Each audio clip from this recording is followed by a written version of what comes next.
संत गुरुजन आपको आकर के जगाया, आपको जगा करके चेताया कि जागो रे जिन जागना, अब की जागन बार, अब का सोवहु नानका, जो सोवत पांव पसार। अब सोने का समय अब है थोड़ो, सोने के लिए तो 84 लाख योनि में पड़ा था, 84 लाख योनि में विषय वासनाओं में तुम सो करके जीवन व्यतीत किए हो। ये शरीर जो सुंदर साधन तन मिला है, इसके लिए आप जानते हैं ये खेल खेलने के लिए मिला है। बाबा लोग से आप भजन सुनते हैं कि ये कैसे मिला है।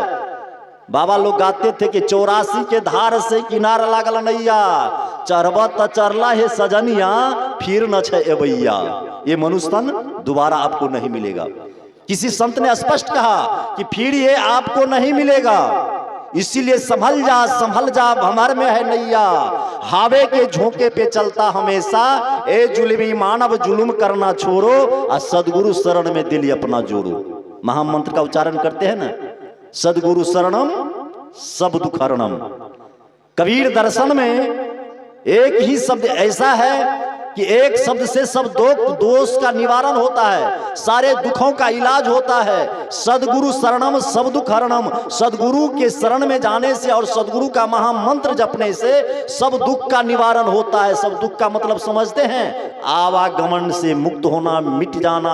आवागमन जो बार बार जो जन्मत मरत दुसह दुख होई, जन्मत और मरने के समय में जो पीड़ा है, जो दुख है, वह दुख को दूर करने के लिए हमारे कौन बैठे हुए हैं ये मंच पे। कबीर पंथ में एक वंशावली वचन वंश परंपरा में एक अनुराग सागर ग्रंथ है, उसमें एक शब्द का चर्चा किया गया है, खोजियो सदगुरु वैद है। अरे खोजो उसको, कौन? खोजियो सदगुरु वैद है, जासो व्याधि मिटे। व्याधि कैसे मिटेगा? अभी तन का रोग हो जाए तो छरपटाने लगते हैं, पेट दर्द होता है, माथा दर्द होता है, पैरालिसिस मारता है, तो सोचते हैं, पूछते हैं पड़ोसी से, साथी से कि भाई साहब अच्छा डॉक्टर कौन है। दौड़ते हैं अच्छा डॉक्टर के पास।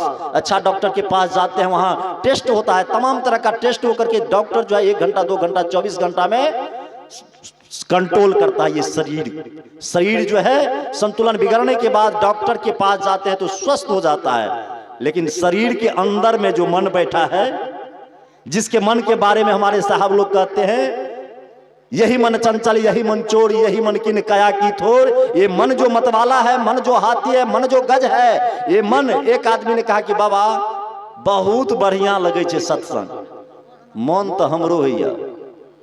एक नौजवान आया, कहा कि बाबा मन तो हमरो हैया। हमने कहा क्या मन होता होगा नौजवान का? आजकल नौजवान का तो मन बहुत बड़ा चंचल होता है। कहा बाबा मन तो हमको भी होता है। हमारा दिमाग खनक गया कि इसका मन क्या होता है। तब थोड़ा देर के बाद कहा कि बाबा आप जैसा है ना वैसा हम बनना चाहते हैं। हमने कहा भाई साहब तो उत्तम विचार है, आपका मन होता है और तुम देख करके कहते हो कि तुम बाबा आप जैसा है हम वैसा बनना चाहते हैं। 4 भाई का भैयारी है, हम एक बन जाएंगे तो क्या होगा? हमने कहा कुछ तो होगा नहीं, आप बाबा बना दीजिए। हमको कहता है कि आप बाबा बना दीजिए। हमने कहा कि तुम्हारा सबसे पहले बोलना ही गलत है। जिस मंच पे आए हो, जिस स्थल पर आए हो, यहां मन से कुछ नहीं होता है। यहां कोई किसी को बनाता नहीं है, स्वयं बनना पड़ता है, स्वयं जीवन को संवारना पड़ता है। स्वयं जीवन को साधनामय जीवन व्यतीत करने के लिए संतों का संग जो है, सत्संग की महिमा को मंडित करना और सुनना, मनन करना, चिंतन करना स्वयं करना पड़ता है। तुमको कराने के लिए हम बैठेंगे नहीं यहाँ पे, ये बनाने से नहीं बनता है। और दूसरा बात है कि अध्यात्म जगत का जो क्षेत्र है ये मन से नहीं होता है। खास करके तो कबीर दर्शन में कबीर साहब ने स्पष्ट कर दिया कि जा पर दिल नहीं, तब लग भक्ति न होई। अरे भक्ति करे कोई सूरमा, जाति वरण कुल खोई। ये मन से भक्ति नहीं होता है। मन से कभी पुकार मत कीजिएगा भगवान को। मन से मन का बड़ा दुर्गति है। जल की मन की एक गति, जस नीचे को ही जाए, अब बड़े यतन से राखिए तब ऊंचे को ही जाइए। मन तो बहुत बड़ा चंचल है। कभी ने कहा था कि कभी मन रंग तुरंग चढ़े, कभी मन चित दे तो है धन में, कभी मन तिरिया संग लुभाई चले, कभी दल साज चले रन में। मन का तो इतना गति है मत पूछिए। इसलिए किसी कवि ने कहा कि मन पे काबू राखा बाबू, मन पे काबू राखा बाबू, मन बैला के रास धरा, लपका मत हरियरियन कर, अपन खेत के आस करा।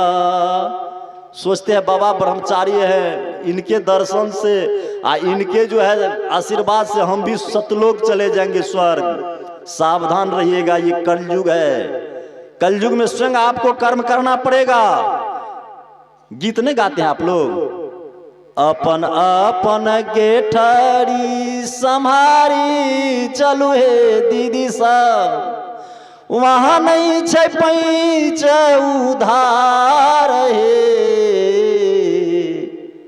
उस दरबार में माँ कर्म क्या करती है, पिता क्या करता है, बेटा और बहू क्या करता है, गुरु और चेला क्या करता है। सावधान हो जाइए, कर्म का फल तुमको स्वयं भोगना पड़ेगा। कबीर दर्शन जो है ये स्वतंत्र दर्शन है। कबीर दर्शन कहीं लाग लपेट का दर्शन नहीं है, कर्म का फल स्वयं भोगना पड़ेगा। इसीलिए सावधान हो जाओ। संतों ने तुमको जगाया है, संतों ने तुमको सवारा है, और तुम मन से जो नौजवान कहते हो भक्ति करते हो, तो मन से भक्ति नहीं होता है। मन से पुकार करने से भगवान भी नहीं आएगा, क्योंकि भक्ति दिल से होता है। जा पर दिल नहीं तब लग भक्ति न होए। भक्ति करना है तो दिल से पुकार कीजिए। दिल से पुकार किया, इंद्रमती, खेमसरी, दादू, दरिया, नानक, तुलसी, पीपा, पलटू। आप मीरा का तो नाम सुने होंगे। दिल से भक्ति होता है, कबीर पंथ में दिल से भक्ति होता है, दिल से समर्पण होता है।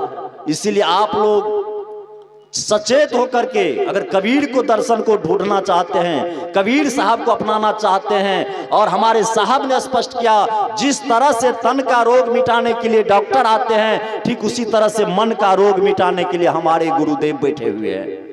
इस गुरु का जिसका संगत नहीं होगा, सच्चे संतों का संग नहीं होगा, तो जीवन में एक रंग नहीं आएगा। जब आपका जीवन में रंग नहीं आएगा तो कोई माँ का लाल पैदा भगवान नहीं है, ऊपर नीचा बैठा हुआ पंडित मोल्ला, कि तुमको स्वर्ग और नरक को दफा दे करके स्वर्ग और सतलोक की राह को प्रशस्त कर सकेगा। प्रशस्त करना होगा तो स्वयं आपको करना होगा।